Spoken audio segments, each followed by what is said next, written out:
Olá pessoal, tudo bom? Hoje nós vamos falar sobre o cotidiano urbano. Nós vamos falar da burguesia e do proletariado, tá bom? Nós estamos na página 16. Então, acompanhe comigo, ó. Os avanços tecnológicos alcançados no final do século XIX possibilitaram melhorias nas condições de vida. Os benefícios proporcionados por esses avanços, porém, não estavam ao alcance de todos. Um exemplo disso é a diferença entre o modo de vida dos burgueses e dos trabalhadores operários. Certo, agora vamos falar dos burgueses, tá? Muitas famílias burguesas, que geralmente eram as proprietárias das grandes indústrias ou de instituições bancárias, moravam em amplas casas rodeadas por bosques e jardins, longe dos centros da cidade. Na Europa, essas pessoas eram as principais consumidoras dos novos produtos industrializados de luxo, como de utensílios domésticos e os automóveis. Além disso, começaram a ser instalados em suas casas os serviços de esgotos e de água encanada e o de eletricidade. Por não precisarem trabalhar para sobreviver, os filhos e as mulheres dos grandes capitalistas tinham bastante tempo para o lazer. Eles praticavam esportes e frequentavam teatros e óperas. As mulheres de mais idade promoviam reuniões particulares em casas restritas às pessoas das elites. Os mais jovens, por sua vez, participavam de saraus e bailes. Nas tardes de domingo, as famílias costumavam passear no campo e praticar esportes. Nessas ocasiões era importante para que os jovens de famílias ricas se conhecessem, pois geralmente os casamentos eram feitos entre as pessoas que tinham a mesma condição social. Então está aqui, né? A imagem aqui, ó, dos bailes, né? Dos encontros das elites. Só gente chique, tá bom? Certo. O texto a seguir trata dessa nova elite burguesa, contrapondo-a ao crescente massa operária. Com o crescimento das unidades industriais, supõe a aplicação de capitais. Vemos também surgir uma categoria relativamente nova, aí dos chefes de indústrias, a dos empresários que dispõem de capitais ou fazem empréstimos. Mas, enquanto esses padrões de antigo regime e seus artífices, a separação não era intransponível. Entre os novos padrões e os novos operários, o abismo que os separavam cada vez se aprofundava mais. A disparidade dos gêneros de vida, a desigualdade dos recursos acabavam por criar como que duas humanidades diferentes. De um lado, o capitalista industrial, financeiro, bancário, favorecido por dispositivos da lei.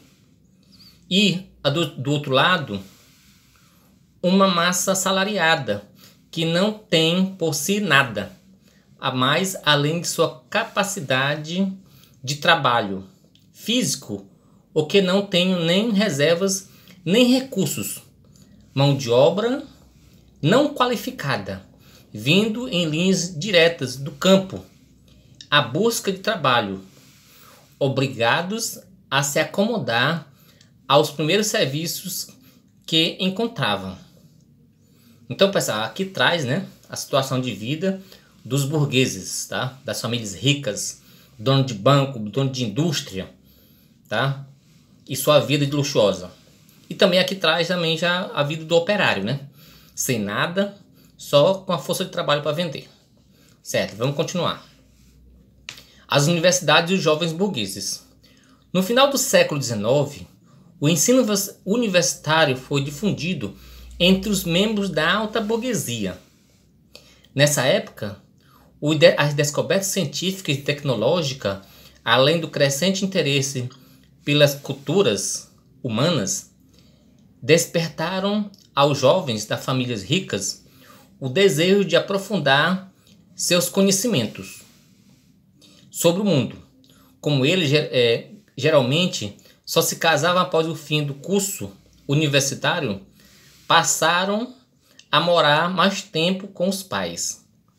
Para os poucos jovens pobres que conseguiam estudar, a universidade era uma possibilidade de ascensão social, pois aqueles que possuíam um diploma tinham uma remuneração melhor. Certo? Vamos mudar de página, tá, pessoal? Vamos lá.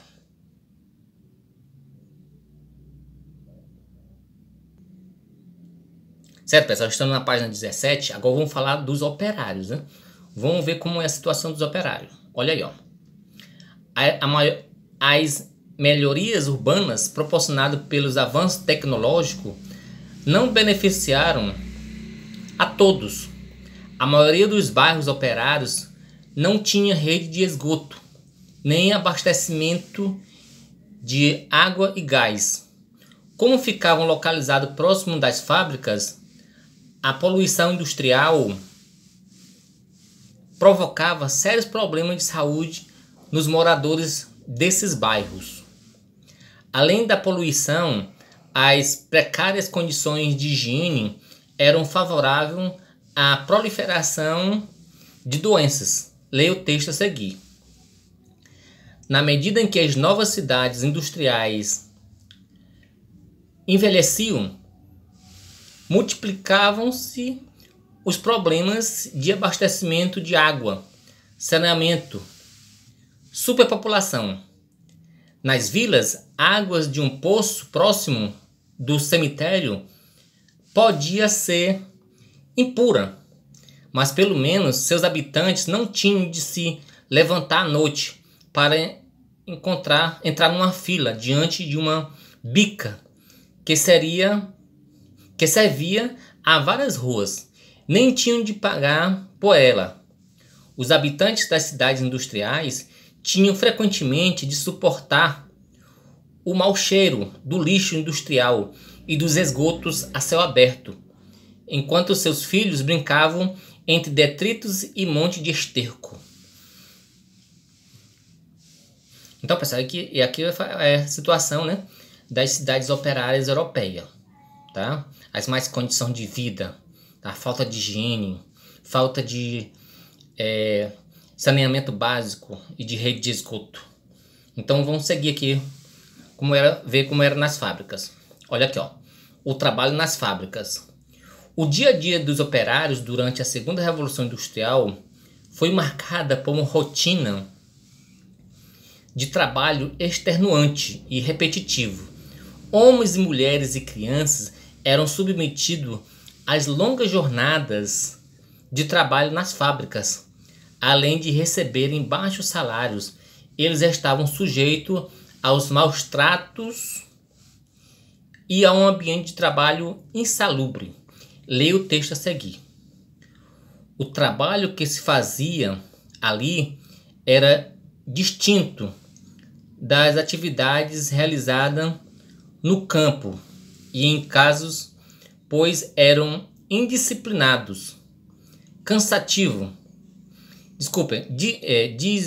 disciplinados, cansativos e repetitivos. As condições nas fábricas eram prejudiciais à saúde. O ar quase irrespirável, principalmente nas tecelagens, onde as fiavas de lã flutuavam pelo ar, e o vapor e o calor das máquinas faziam que muitos trabalhadores descalços e com os pés constantemente dentro da água usado para resfriar os mecanismos.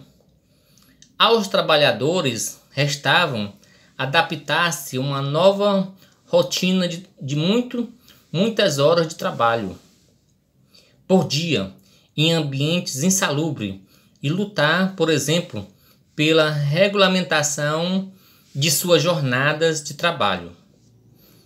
Então vocês veem a situação, né, pessoal, das pessoas, né, dos homens, mulheres e crianças nas fábricas no século XIX e XX, tá? Final do século XIX e início do século XX. Então as melhorias na vida das pessoas não foram para todos, tá? Então os operários tinham uma rotina de trabalho até 12, 14 horas por dia, diariamente, tá? Em um ambiente insalubre.